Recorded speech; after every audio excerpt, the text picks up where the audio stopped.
que a Grécia tem tantos caças? Pergunta. A Grécia tem 227 jatos de combate em seu arsenal de aviação por um motivo: tensões com a Turquia, membro da OTAN, e a frota está pronta para melhorar graças aos caças F-35. A rivalidade grego-turca de longa data, centrada em disputas pelo mar Egeu e pelo Mediterrâneo Oriental, continua a moldar suas posturas militares. Enquanto a Força Aérea da Turquia ostenta uma frota maior, a Grécia está dando um salto qualitativo com a aquisição de 20 F-35S com opção para mais 20. Este caça de quinta geração pode mudar decisivamente o equilíbrio de poder aéreo em favor de Atenas. A Turquia, excluída do programa F-35 devido à compra dos sistemas russos S-400, depende apenas das atualizações do F-16 e do nascente caça Taef-Kan.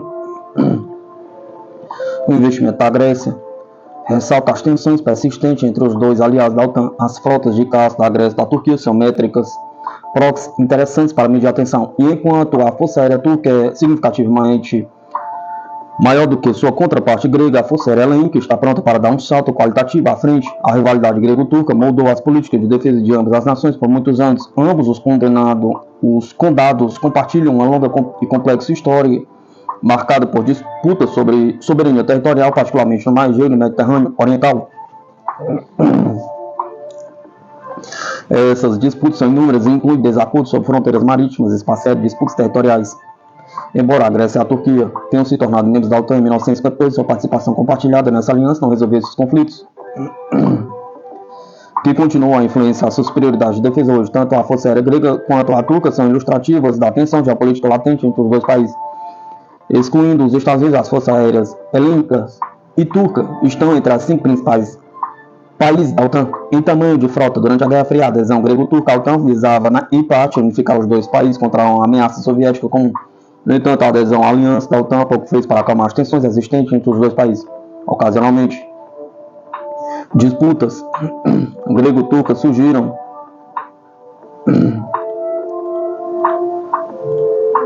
mesmo após a adesão à OTAN, enquanto ambos os países tentavam proteger seus interesses nacionais no Mediterrâneo Oriental. Em 1974, a Turquia invadiu a ilha de Chipre após um golpe apoiado por Atenas. Isso não fez nada para melhorar as relações entre os dois países, mas também tornou flagrantemente óbvias as limitações inerentes da OTAN para resolver conflitos dentro da aliança. Avançando para hoje, as relações entre os dois países se estabilizaram. Embora as causas raízes de seus pontos de disputa permaneçam, uma métrica para medir a estabilidade latente no relacionamento é o tamanho das frotas de caça de ambos os países.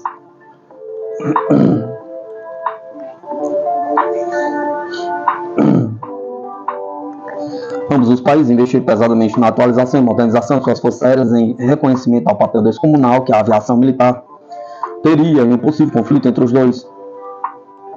A Força Aérea Hellênica opera um número significativo de caças F-16 americanos, bem como jatos franceses, Dassault, Mirage e Rafale.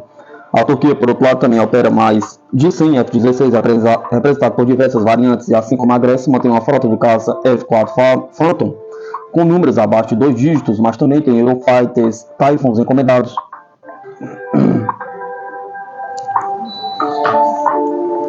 Em termos de números totais de frota, a Força Aérea Turca é significativamente maior do que sua contraparte grega. No entanto, a Atenas está pronta para assumir uma liderança decisiva em termos de poder aéreo. Em julho, no ano passado, a Atenas assinou um acordo com os Estados Unidos para comprar 20 caças F-35 Joint Strike Fighters, com opção de adquirir mais 20 como parte de acordo de 8,6 bilhões. Dada a imensa vantagem que os caças de quinta geração, como os F-35, têm sobre seus antecessores, a aquisição da Força Aérea Hellênica é significativa. Embora a Turquia seja membro da OTAN, seu relacionamento com a aliança é bastante tenso. Os Estados Unidos expulsaram Ankara do projeto F-35 após a compra pela Turquia dos sistemas avançados de defesa aérea S-400 para a Rússia em 2020. Apesar das objeções extenuantes dos Estados Unidos, a Turquia tem um caça furtivo de quinta geração, o Taef-Kan, embora exista apenas um único protótipo desse jato, e dado os desafios de engenharia e fabricação inerentes ao lançamento de aeronaves de geração futura, ainda não se sabe se esse projeto de caça pode competir com projetos mais maduros como o F-35. O investimento da Força Aérea Hellênica na plataforma F-35 está profundamente enraizado em sua rivalidade histórica e contínua com a Turquia.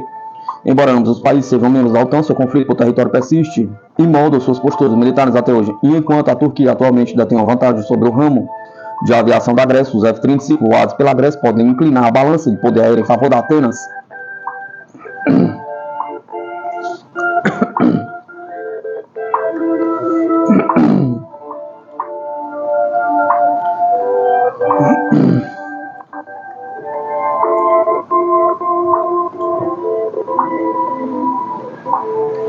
Canadá deve se tornar uma superpotência do Ártico. O Ártico não é mais uma fronteira remota intocada pela geopolítica global. Ele se tornou um teatro de competição estratégica e urgência ambiental. O derretimento das calotas polares está abrindo novas rotas de navegação e expondo vastas reservas de recursos naturais inexplorados, enquanto grandes potências como a Rússia e a China intensificam suas atividades na região. Em meio a esse cenário em mudança, o Canadá está posicionado de forma única para emergir como uma potência líder no Ártico. No entanto, seu potencial continua não realizado, prejudicado pela inércia política, subinvestimento e falta de visão estratégica para garantir sua posição como uma superpotência no Ártico. O Canadá deve abordar áreas-chave de infraestrutura, soberania, defesa e cooperação internacional. A natureza áspera e remota do Ártico do Canadá exige infraestrutura robusta para dar suporte tanto à sua população quanto aos seus objetivos estratégicos. No entanto, a região continua significativamente subdesenvolvida. Necessidades básicas como estradas para todas as estações, portos e conectividade de banda larga confiável estão ausentes em muitas comunidades.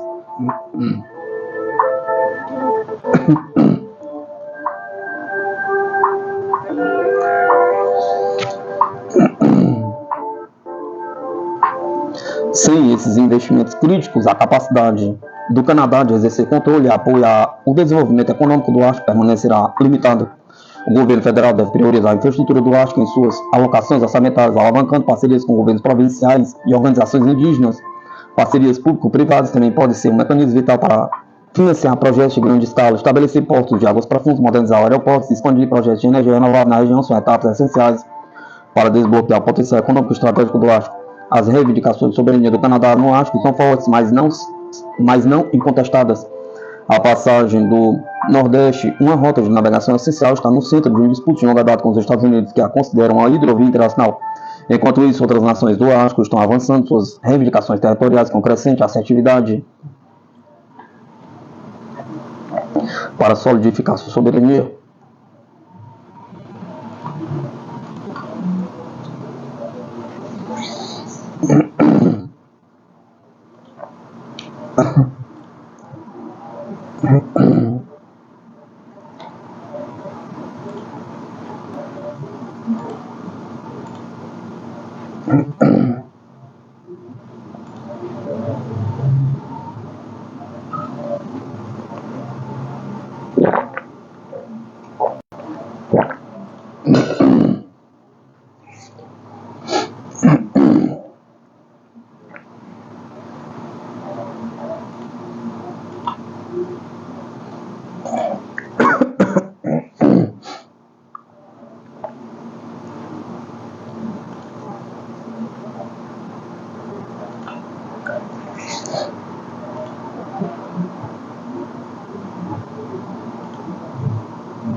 Para solidificar sua soberania, o Canadá deve aumentar sua presença na região. Isso inclui a implantação de mais embarcações da guarda costeira, a manutenção de estações de pesquisa durante todo o ano e o aumento da visibilidade de suas forças armadas. Além disso, o Canadá deve trabalhar para resolver disputas com aliados como os Estados Unidos por meio de canais diplomáticos, mantendo sua posição legal sobre soberania.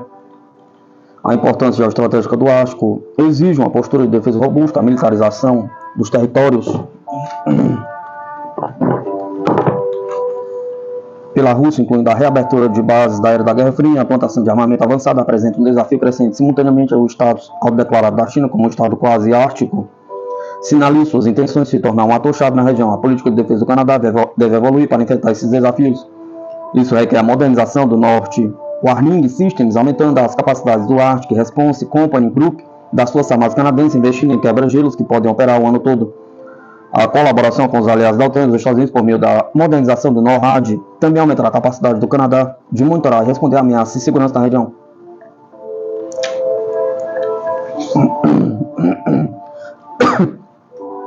Embora a competição defina grande parte da geopolítica das regiões, a cooperação contínua é essencial para abordar esses desafios compartilhados como mudança climática e desenvolvimento sustentável. O Canadá há muito tempo defende o multilateralismo e o Conselho Ártico, um fórum para estados regionais e grupos indígenas, oferece uma oportunidade de liderança. O Canadá deve alavancar sua posição dentro do Conselho do Ártico para promover estruturas para desenvolvimento responsável de recursos e proteção ambiental de direitos indígenas. Simultaneamente, deve estar preparado para combater a tentativa de estados não árticos de diluir as estruturas de governança na região. Garantir que a governança do Ártico continue sendo competência das nações árticas é essencial para manter a estabilidade e a justiça. Finalmente, concretizar o potencial ártico do Canadá requer uma parceria genuína com as comunidades indígenas. Essas comunidades possuem conhecimento tradicional inestimável e são partes interessantes críticas do futuro da região. O governo federal deve priorizar políticas que respeitem a soberania indígena e garantam que o desenvolvimento econômico beneficie as populações locais. Programas que apoiam a educação, assistência médica e oportunidade econômica para comunidades indígenas do Ártico devem ser centrais para a estratégia do Canadá. Após fazer isso, o Canadá não apenas cumprir suas obrigações morais, mas também fortalece sua legitimidade e capacidade de liderança na região. A posição geográfica do Canadá, os recursos naturais e os laços históricos com o Ártico fornecem a ele a base para se tornar uma superpotência ártica. No entanto, esse potencial permanecerá não realizado a menos que o Canadá haja decisivamente a investir em infraestrutura, afirmar a soberania, melhorar a defesa, promover a cooperação e abraçar a liderança indígena. O Canadá pode garantir seu lugar como líder no cenário geopolítico e a evolução do Ártico. Há muito em jogo e é hora de agir agora. O bombardeiro furtivo H-20 da China pode ser explicado em 4 palavras. Um verdadeiro mistério da aviação. O bombardeiro furtivo H-20 da China, desenvolvido pela China Aircraft Corporation, aspira a rivalizar com aeronaves dos Estados Unidos como o B-21 Raider. Modelado com base nos projetos de asas voadoras americanos, o H-20 gerou debate sobre a capacidade da China de desenvolver plataformas tão avançadas. Os desafios incluem materiais pouco observáveis, propulsão furtiva e produzir uma asa voadora supersônica, alegações que muitos especialistas consideram implausíveis dadas as limitações tecnológicas da China. Fotos granuladas e vídeos ensinando levantam suspeitos de propaganda para garantir financiamento. Embora o H-20 possa significar o esforço da China pela variedade de poder aéreo, suas verdadeiras capacidades de estado operacional permanecem obscuros, deixando analistas questionando seu impacto no mundo real. O sistema da Força Aérea do Exército de Libertação Popular da China para projetar e construir aeronaves, assim como muitos aspectos das Forças Armadas controladas pelo Partido Comunista Chinês, é uma cópia de como o setor de aeronaves de combate da antiga União Soviética era organizado.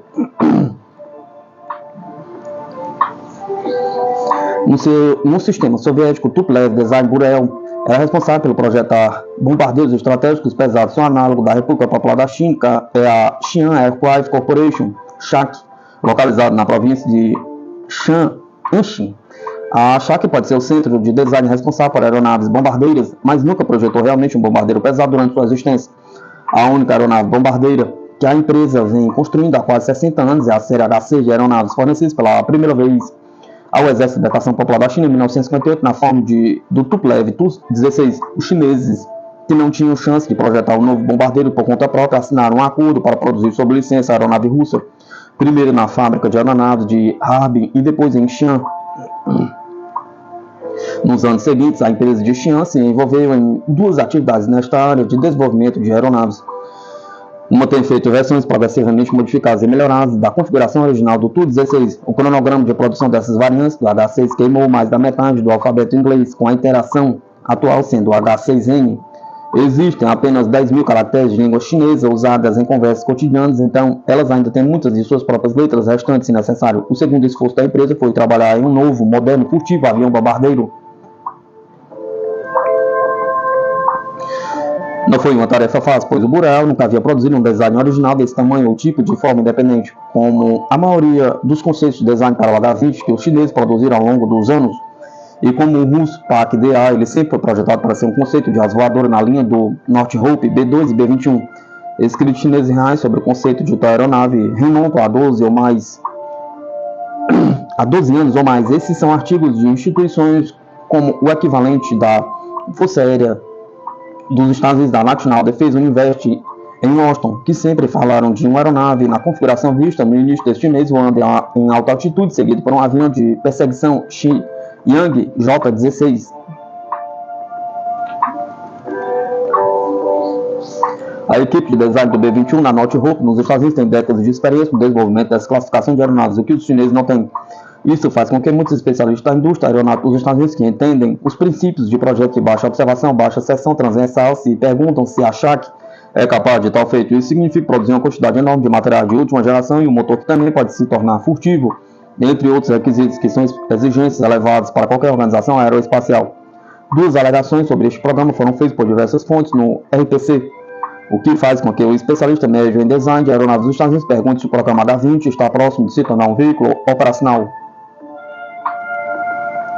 Uma alegação é que o H-20 seria um bombardeiro supersônico, o que seria o primeiro em muitos aspectos,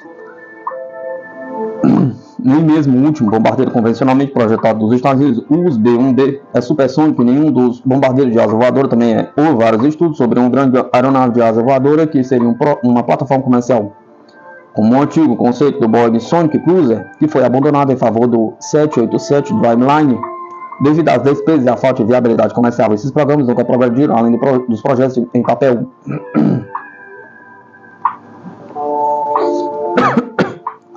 Houve estudos nos Estados Unidos pela NASA e outros sobre a possibilidade de asa voadora supersônica. O estudo vinculado assim, curiosamente, foi escrito por um pesquisador chinês.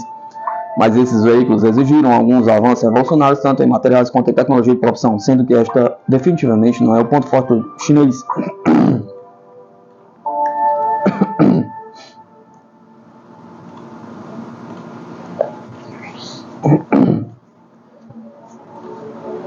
Outro ponto de interrogação é se o que foi visto nas fotos granuladas ou nos vídeos anônimos tirados a distâncias extremas, as impressões tradicionais e falsas de espontaneidade, que são o primeiro passo para a RPC revelar a existência de um novo programa e a configuração final. Ainda existe um rumor de que o verdadeiro H-20 não será o projeto visto, no que parecia ser um voo de teste, mas que será uma versão ampliada da aeronave JH-36 vista voando no aeródromo Chengdu Aircraft Plant 132 em 26 de dezembro de 2024.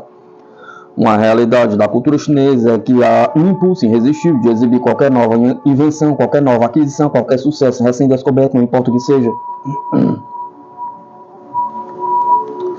Um analista do PLA, baseado nos Estados Unidos, disse ao 1945: nós chamamos as pessoas que postam esses vídeos anônimos de novas aeronaves chinesas de artistas de propaganda animadora de torcida. Essa propensão ao exibicionismo que produz esses vídeos não é coincidência que isso ocorra tão perto do Ano Novo Chinês. Seu maior feriado é a época em que as pessoas estão esperando por presentes de dinheiro em envelopes vermelhos. As pessoas esperando neste caso são as empresas de aeronaves de combate que buscam mais financiamento do governo. Também é preciso lembrar que as atuais leis de sigilo da RPC são ainda mais patológicas do que eram há uma década. Ele continuou: quaisquer vídeos ou fotos de aeronaves classificadas que uma pessoa comum postasse na internet duraria cerca de 5 minutos e a pessoa que postou acabaria na prisão em um piscar de olhos. Se conseguimos ver evidência desses programas quando o Partido Comunista quer, e só ficamos sabendo o que sabemos quando eles sentem que é o momento certo para revelar esses desenvolvimentos. Porque o Irã está desesperado pelo caça russo Su-35. A Força Aérea do Irã, que há muito depende de antigos jatos fabricados nos Estados Unidos, como o F-14 e o F-4, está migrando para os caças russos Su-35 em meio às crescentes laços de defesa com Moscou. Com um lote inicial supostamente entregue com kits, esses aviões de chave de fenda serão montados nas instalações de Isfahan, no Irã, potencialmente abrindo caminho para a produção local. No entanto, o programa Su-35 enfrenta obstáculos, incluindo sanções a componentes eletrônicos russos e problemas técnicos relatados. Se bem sucedido, este acordo pode sinalizar uma mudança na dinâmica de poder regional e solidificar a cooperação militar Irã-Rússia. Embora ainda haja dúvidas sobre a confiabilidade e eficácia a longo prazo do Su-35 desde a queda do regime iraniano, lá o sonho dos líderes russos tem sido que o Irã se torne outro parceiro militar. é uma ambição que pode finalmente estar perto de se concretizar. Mas a questão é se ela surge da necessidade, conveniência ou de um desejo genuíno de ser um dos estados clientes de Moscou. O Shah era um aliado firme dos Estados Unidos e, como tal, fazia suas principais compras militares de Washington. Ao longo de seu governo, o Irã adquiriu mais de 200 caças McDonnell Douglas F-4 Phantom, mais de 125 modelos Northrop F-5 e 79 Grumman F-14 Tomcat. O Irã foi a única nação a receber uma versão de exportação da aeronave, um fato que ficou famoso pelo filme Top Gun em 1986. Na época da Revolução Islâmica, em 1979, o Irã estava em processo de compra de 160 dos então General Dynamics F-16S, mostrando a profundidade de comprometimento do Shah com relacionamentos de longo prazo com os Estados Unidos. A venda nunca foi concluída devido à queda do regime de Pahlavi. O Irã então se viu isolado, operando centenas de aeronaves de combate fabricadas nos Estados Unidos, mas sem meio de prestar assistência e suporte a elas devido às sanções. Em 2002, o Irã realizou seu primeiro show aéreo internacional, dando à comunidade de escritores aeroespaciais e de defesa a primeira chance de ver como a atual Força Aérea da República Islâmica do Irã, IRIAF, estava conseguindo manter sua frota de sistemas de combate americano voando. O Tempo havia comprado seu preço de kit feito nos Estados Unidos. O Tempo havia cobrado seu preço do kit feito nos Estados Unidos mais de 2 décadas depois. Em Washington e Teherã oficialmente romperam relações. O número de F-14S ainda operacionais com a Força Aérea Iraniana foi reduzido para aproximadamente 25. A frota de F-4S e F-5S ainda estava voando, mas também em números decrescentes. A única aeronave nativa desenvolvida no Irã foi uma cópia de cauda dupla em engenharia reversa do F-5, designada Thunderbolt e construído na Aircraft Manufacturing Industry Company, RESA, do Irã. A aeronave apresentava uma mistura de sistemas de bordo disponíveis comercialmente fabricados na Rússia, mas oficialmente, mais diferentemente da aeronave Northrop, era equipada com a versão iraniana do motor a jato GJ-85, designado OWJ. Fontes iranianas afirmam que o impulso do motor foi aprimorado usando recursos de design do Pratt Whitney TF-30 do F-14. No primeiro show aéreo em 2002, a questão era por que o Irã ainda estava copiando designs americanos. Moscou ficaria feliz em vender a eles qualquer jato de combate, Mikoyan e Sukhoi, na primeira linha na época. No entanto, a indústria iraniana preferiu ficar com a tecnologia dos Estados Unidos, com a qual eles estavam tão familiarizados, mesmo que ela estivesse ficando muito velha neste momento. Quando perguntei a um dos principais engenheiros da indústria iraniana qual aeronave eles mais gostariam de ver em seu país adquirir, sua resposta foi inequívoca: o F-15. Ele disse sem hesitar oferecer qualquer outra preferência alternativa, mas ou menos uma década depois, a Força Aérea Iraniana finalmente indicou que poderia estar pronto para aposentar suas antigas aeronaves dos Estados Unidos. Os rumores eram de que Teherã estava interessado em adquirir um grande número de modelos Sukhoi Su-30SM de fabricação russa, mas a venda nunca se materializou.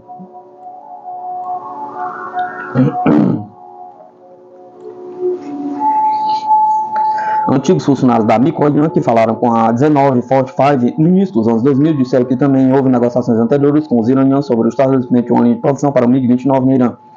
No entanto, esse acordo dependia de um programa paralelo para o Teherã, que também concordou em se tornar o cliente do lançamento do avião passageiro Tupolev Tu-34. Os dois lados não conseguiram chegar a um acordo. Os dois esquadrões de MiG-29 comprados diretamente da fábrica Maple em Moscou pelo Irã em 1990. Nos últimos dias da União Soviética, tornaram-se a única aquisição deste modelo pela República Islâmica. A indústria aeroespacial russa, a empresa estrangeira de venda de armas Rosoboronexport, há muito sonho em trazer o Irã para a esfera de interesse de Moscou e fazer isso vendendo a República Islâmica um grande número de novos caças, disse um executivo da Mikoyan.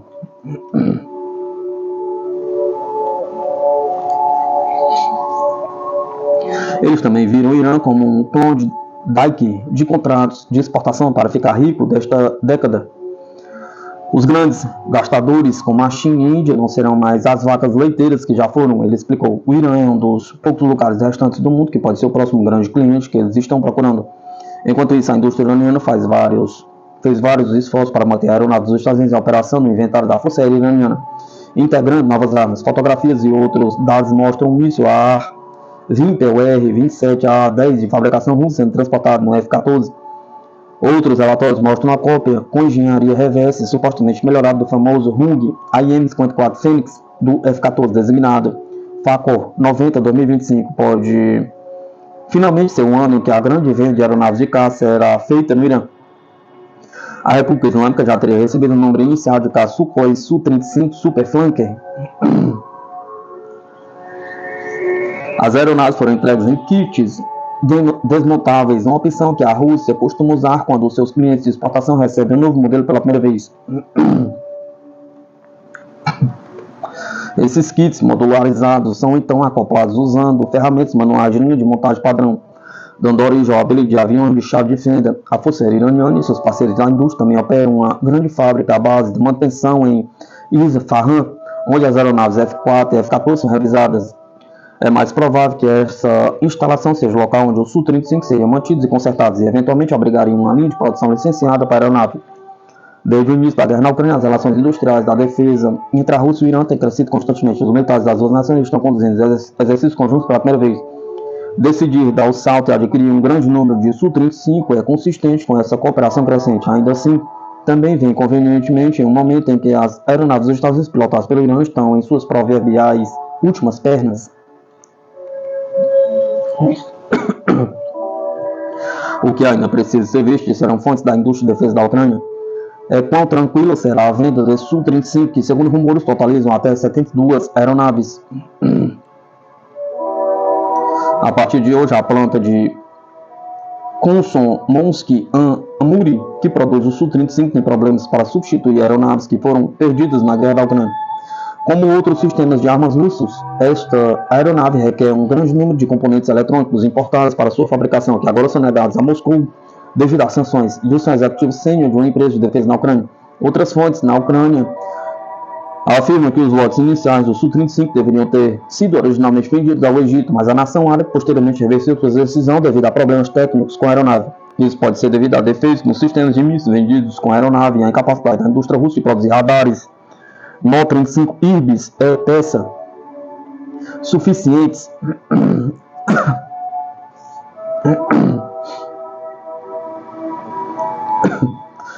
por ano para dar suporte ao programa. Se o Su-35 vai acabar sendo a resposta ao sonho antigo da Rússia de uma grande venda de armas para o Irã, ainda está para ser visto. Enquanto isso, Moscou terá uma luta cada vez mais difícil para sustentar seu esforço de guerra na Ucrânia e apoiar seus clientes de exportação ao mesmo tempo.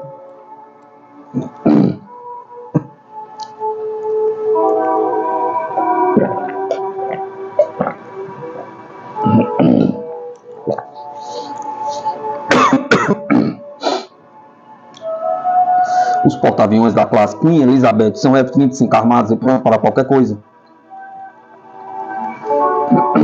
Os porta-aviões da classe Queen Elizabeth da Inglaterra, o HMS Queen Elizabeth ou HMS Prince of Wales, trazem poder aéreo de quinta geração para a marinha inglesa, operando caça F-35B capaz de decolagem de pousos verticais. Esses porta-aviões de 932 pés e 80.600 toneladas projetam força marítima global, embora sejam menores que os porta-aviões da classe Ford da Marinha dos Estados Unidos. A interoperabilidade com navios anfíbios do Corpo de Fuzileiros Navais dos Estados Unidos aumenta seu alcance, permitindo operações contínuas do F-35B entre navios aliados. Essa capacidade conjunta foi demonstrada durante um exercício no Mar do Norte, em 2020, onde os jatos da Inglaterra e dos Estados Unidos executaram o lançamento de bombas reais do HMS Queen Elizabeth. Juntos, esses porta-aviões fortalecem a projeção de poder e a superioridade aérea marítima da OTAN. A Marinha Real da Inglaterra opera 2 porta-aviões da classe Queen Elizabeth, navios armados com um conjunto de F-35BS de decolagem e pousos verticais em posição de projetar poder aéreo de quinta geração longe das costas inglesas. Os 2 porta-aviões da Inglaterra surgindo em 2014 e 2017 permitiram que a Inglaterra formasse seus próprios Car Strike Groups, capazes de projetar poder, se necessário, lançar ataques aéreos de locais em todo o mundo. Os navios da Inglaterra operam com 80.600 toneladas, aproximadamente 20 toneladas mais leves ou menores do que os porta-aviões da classe Ford da Marinha dos Estados Unidos de 100 toneladas. Uma razão significativa para a diferença de peso provavelmente diz respeito ao tamanho e à largura do convés, já que os porta-aviões da classe Ford têm 1.092 pés e os navios Queen Elizabeth têm 932 pés de comprimento. A largura e o espaço do hangar para armazenamento dos elevadores elétricos permite que o Ford mova e lance um número muito maior de aeronaves.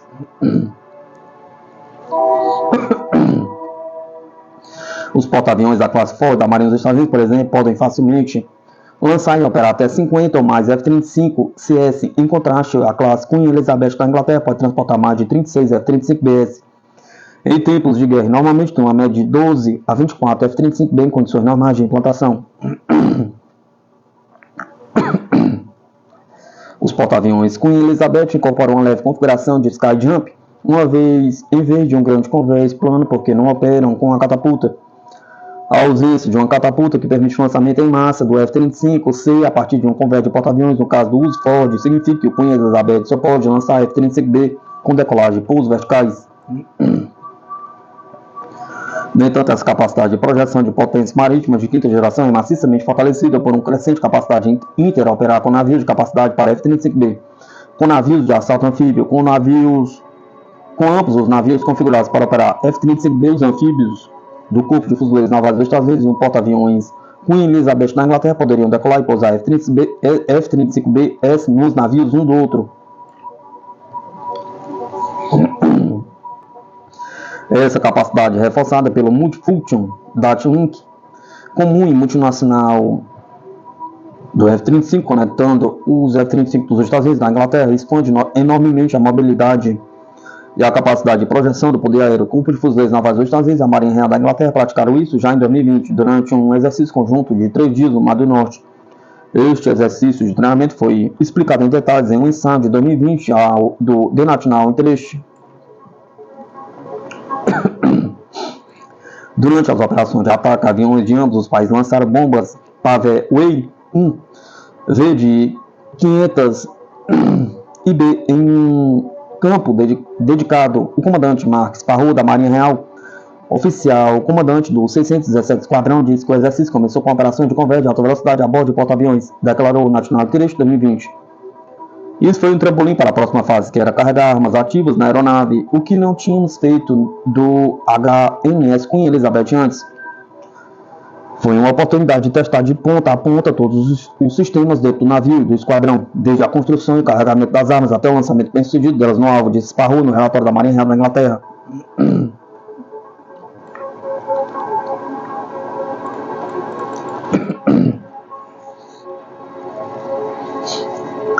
Catástrofe da Marinha do Canadá, navios de guerra ultrapassados e superados. A frota naval de superfície do Canadá está em um momento crítico, com fragatas da classe Halifax envelhecidos e capacidades árticas inadequadas, ameaçando a segurança e a soberania marítimas. O programa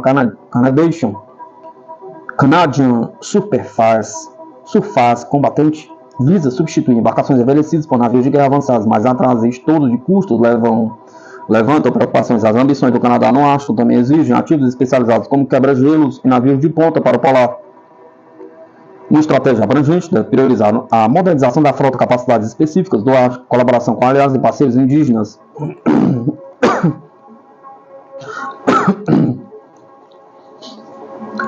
Esses esforços são vitais para manter a presença militar do Canadá, para manter a presença marítima do Canadá, combater ameaças geopolíticas da Rússia e da China e afirmar a soberania na região do Ártico. Em rápida mudança, a Marinha Real canadense está em encruzilhada. A frota naval de superfície do Canadá, que há muito tempo é a pedra angular de sua segurança e soberania marítima, está cada vez mal equipada para atender às demandas das operações navais modernas. À medida que os navios globais evoluem, particularmente no Ártico, as inadequações da frota de superfície do Canadá estão se tornando gritantemente aparentes. Para manter seu status como uma potência marítima confiável, o Canadá deve modernizar suas capacidades navais e abordar os problemas sistêmicos que ameaçam minar sua segurança e seus objetivos estratégicos. A frota de superfície do Canadá está envelhecendo. As fragatas da classe Halifax, outrora orgulho da Marinha do Canadá, estão chegando ao fim de sua vida operacional. Introduzidas no início dos anos 90, essas fragatas foram projetadas para uma era diferente. E embora as atualizações de meia-idade tenham estendido sua usabilidade, elas não são páreo para as demandas tecnológicas e operacionais do século XXI. Da mesma forma, os navios de defesa costeira marítima da classe Kingston não têm o alcance, a resistência e a capacidade necessários para os engajamentos navais modernos, muito menos para os desafios únicos das operações no Ártico. Essas plataformas envelhecidas não apenas limitam a capacidade do Canadá de projetar poder, mas também dificultam a sua capacidade de responder efetivamente às ameaças emergentes. O programa Canadian Surface Combatente tem como objetivo abordar essas deficiências, substituindo as antigas fragatas da classe Halifax por até 15 navios de guerra de última geração. Espera-se que essas embarcações, baseadas em projetos avançados como a fragata britânica Type 26, apresentem sensores, sistemas de armas e tecnologia de propulsão de ponta. Elas serão capazes de operar em diversos ambientes marítimos do Pacífico ao Ártico. No entanto, o programa tem sido assolado para trás de estudos de custos, com custos de ciclo de vida agora projetados para exceder 300 bilhões. Isso levanta sérias questões sobre a capacidade do Canadá de entregar os navios no prazo dentro do orçamento, ameaçando a prontidão operacional da Marinha canadense. Embora o programa CSC seja essencial, ele não é uma panaceia. As ambições do Canadá no Ártico exigem mais do que uma frota modernizada de combatentes de superfície. O Ártico é um ambiente diferente de qualquer outro, exigindo capacidades especializadas como cascos reforçados contra gelo, sistemas avançados de navegação para condições polares e suporte logístico robusto para operações sustentadas em regiões remotas e inóspitas. Sim, esses aprimoramentos, até mesmo os combatentes de superfície mais avançados, terão dificuldade para operar efetivamente no Ártico. Os quebra-gelos polares são outro componente crítico da estratégia do Canadá para o Ártico.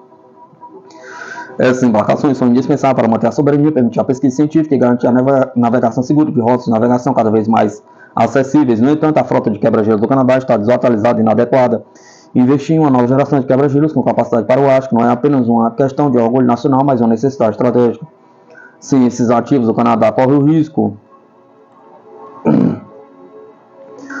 de ceder terreno estratégico para jogadores mais ambiciosos como a Rússia, que implantou uma frota formidável de embarcações com capacidade para o Ártico. A estratégia do Canadá também deve refletir um compromisso com a contenção geopolítica, enquanto a militarização do Ártico por potências como a Rússia e a crescente influência da China exigem vigilância. O Canadá deve resistir à tentação de escalar por meio de uma corrida armamentista. Em vez disso, deve se concentrar em construir uma presença persistente e confiável no Ártico, alavancando sistemas avançados de vigilância, infraestrutura de alerta modernizada e plataformas navais multifuncionais. A soberania não é reivindicada por meio de ameaças, mas demonstrada por meio de ações consistentes e significativas.